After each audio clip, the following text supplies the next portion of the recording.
అండి ఈరోజు వీడియోలో మటన్ కర్రీ చూపించబోతున్నాను. మటన్ కర్రీ అనగానే అందరికీ తెలిసిందే అనుకుంటారు, కానీ నేను మటన్ కర్రీ చేసేటప్పుడు స్పెషల్గా మసాలా పేస్ట్ వేసి చేస్తానండి. టేస్ట్ అయితే చాలా బాగుంటుంది. ఈ వీడియో మొత్తం చూసాక మీరు కూడా ఎలా చేస్తారో నాకు కామెంట్స్లో తెలియచేయండి. ముందుగా మటన్ తీసుకోవాలి. 300 గ్రాములు మటన్ తీసుకున్నానండి. శుభ్రంగా క్లీన్ చేసి పెట్టేశాను. ఇది ఒక పక్కన పెట్టేసుకొని మసాలా ప్రిపేర్ చేసుకుందాం.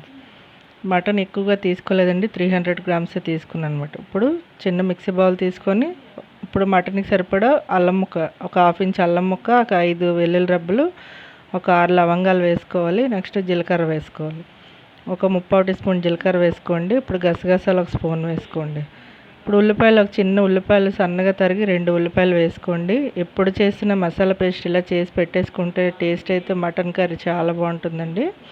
ఇప్పుడు మిక్సీ పెట్టి పక్కన పెట్టేశాను. ఇప్పుడు నెక్స్ట్ పొయ్యి మీద కుక్కర్ పెట్టుకొని మీడియం సైజు ఉల్లిపాయలు ఒక 6 తీసుకున్నాను. సన్నగా ముక్కలు తరిగి వేసుకోవాలి. ఒక 4 పచ్చిమిర్చి కూడా వేసుకోండి. కొద్దిగా కొత్తిమీర కూడా వేసుకోండి. నేను ఎక్కువగా మటన్ కర్రీ కానీ చికెన్ కర్రీ కానీ చేసేటప్పుడు కొత్తిమీర వాడుతుంటానండి. మంచి రంగు వచ్చే వరకు ఉల్లిపాయలు వేయించేసాను. ఇప్పుడు ముందుగా పేస్ట్ చేసి పెట్టుకున్నాం కదా, అది వేసుకొని పచ్చివాసన పోయే వరకు వేయించుకోవాలి. పచ్చివాసన లేకుండా మనకి ఆయిల్ అనేది రిలీజ్ అయిపోవాలండి, అంతవరకు వేయించుకోవాలి. ఇప్పుడు బాగా వేగిపోయిన తర్వాత మనకి ఇలా ఆయిల్ అనేది బయటికి రిలీజ్ అయిపోతుంది. అప్పుడు మటన్ వేసుకోవాలి. మటన్ వేసుకున్న తర్వాత ఒక 5-6 నిమిషాలు వేగనివ్వాలండి. ఇప్పుడు రుచికి సరిపడా కొద్దిగా ఉప్పు వేసుకొని వెంటనే కారం అయితే వేయకూడదు. కారం వేసామంటే మాడిపోయి టేస్ట్ అంత బాగోదన్నమాట. రుచికి సరిపడా ఉప్పు వేసుకోండి. ఉప్పు వేసుకున్న తర్వాత ఒకసారి బాగా కలిపేసుకోండి. మనకి మసాలా అంతా మటన్కి పట్టేలాగా బాగా వేయించుకోండి.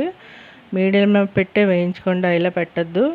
మనకి వేగిందని తెలియడానికి చిక్కనిగా అవుతుంది చూసారు, ఇలా చిక్కగా వస్తుంది అనమాట. ఆయిల్ అంతా రిలీజ్ అయిపోయి మసాలా బాగా వేగింది, మన మటన్ కూడా పట్టింది. ఇప్పుడు రుచికి సరిపడా కారం వేసుకోవాలి. 1.5 స్పూన్ కారం వేసాను. కారం వేసిన తర్వాత 1 నిమిషం బాగా వేయించేసుకొని వాటర్ వేసుకోవాలి. మటన్ ములిగే వరకు ఒక చిన్న గ్లాస్ వాటర్ అయితే నేను మిక్సీ బౌల్లో వేసేసాను అనమాట. వేసేసి ఒకసారి బాగా కలిపేసుకొని కొత్తిమీర కొద్దిగా వేసుకోండి. మటన్కి ఎప్పుడైనా 6 కానీ 8 విజిల్లు కానీ పెట్టుకోవాలండి. అప్పుడే మనకి మటన్ చక్కగా ఉడుకుతుంది. మూత పెట్టేసి నేను ఒక 8 విజిల్లు పెట్టాను అనమాట. మటన్ కొద్దిగా ముదరగా ఉంది, అందువల్ల 8 విజిల్లు పెట్టానండి. ఇప్పుడు మూత తీసి చూద్దాం. చూసారా, మటన్ అయితే ఉడికిపోయింది కానీ మనకి చిక్కగా రాలేదు. ఇప్పుడు పొయ్యి మీద మళ్ళీ పెట్టుకొని 1/2 స్పూన్ మటన్ మసాలా వేసుకొని మళ్ళీ నెక్స్ట్ కొద్దిగా కొత్తిమీర వేసాను. ఫైనల్గా లాస్ట్లో మళ్ళీ కొత్తిమీర వేస్తాను.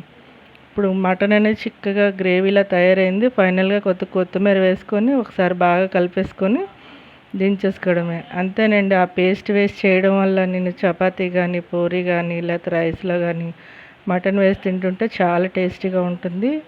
ఈ వీడియో మొత్తం చూసాక మీకు నచ్చిందని అనుకుంటున్నాను. మీకు నచ్చితే లైక్ చేయండి, షేర్ చేయండి, సబ్స్క్రైబ్ చేయండి, పక్కనే ఉన్న బెల్ ప్రెస్ చేయండి. Thank you.